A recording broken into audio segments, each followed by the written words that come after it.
ശ്രീ വെള്ളാപ്പള്ളി നടേശൻ യോഗനാഥത്തിലൂടെ പറയുകയാണത്രേ, ഈഴവരുടെ പിന്നോക്കാവസ്ഥ പഠിക്കാൻ കമ്മീഷനെ വെക്കണം, ഇല്ലെങ്കിൽ ഒരു മൂന്നാം നിവർത്തന പ്രക്ഷോഭത്തിന് തയ്യാറാകുമെന്നാൽ.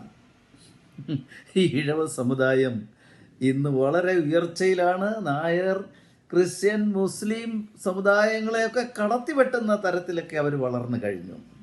കഴിഞ്ഞ 2 ടൈമിൽ മുഖ്യമന്ത്രി ഈഴവനായിരുന്നു.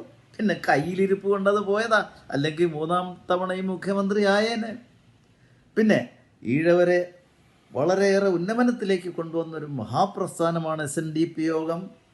അത് ശ്രീനാരായണ ഗുരു നേരിട്ട് സ്ഥാപിച്ചതാണ്. കുമാരനാശാൻ അതിൻ്റെ ജനറൽ സെക്രട്ടറി ആയിരുന്നു. ആർ ശങ്കർ ആ പ്രസ്ഥാനത്തെ വളർത്തിക്കൊണ്ടുവന്ന വിദ്യാഭ്യാസ സ്ഥാപനങ്ങളും ഒരുപാട് പ്രസ്ഥാനങ്ങൾ കൊണ്ടുവന്നു. ഗുരുദേവൻ്റെ തന്നെ നേരിട്ടുള്ള ഇടപെടലിലൂടെയും ഒക്കെ വ്യവസായ രംഗത്ത് ഈ സമുദായത്തെ കൈപിടിച്ചുയർത്തി അവർ നല്ല രീതിയിൽ വളർന്നു വന്നിരിക്കുന്നു. പിന്നെ അവർക്ക് എന്തെങ്കിലും പിന്നോക്കാവസ്ഥ നേരിട്ടിട്ടുണ്ട് എങ്കിൽ കഴിഞ്ഞ 30 വർഷമായി SNDP യോഗത്തിൻ്റെ ജനറൽ സെക്രട്ടറിയായി ശ്രീ വെള്ളാപ്പള്ളി നടേശൻ ഇരിക്കുന്നു എന്നുള്ളൊരൊറ്റ കാരണത്താലാണ്. അതുകൊണ്ട് ശ്രീമാൻ വെള്ളാപ്പള്ളി നടേശൻ, ഈഴവരുടെ പിന്നോക്കാവസ്ഥ പരിഹരിക്കാൻ നിങ്ങൾ നിവർത്തന പ്രക്ഷോഭമൊന്നും നടത്തണ്ട, കമ്മീഷനെയും വെക്കണ്ട, നിങ്ങളൊന്ന് മാറിക്കൊടുത്താൽ മതി.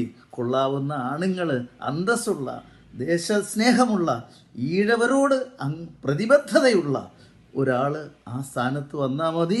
ഈഴവൻ്റെ പിന്നോക്കാവസ്ഥ അഥവാ എന്തെങ്കിലും ഉണ്ടെങ്കിൽ ഉടനെ മാറിക്കിട്ടും.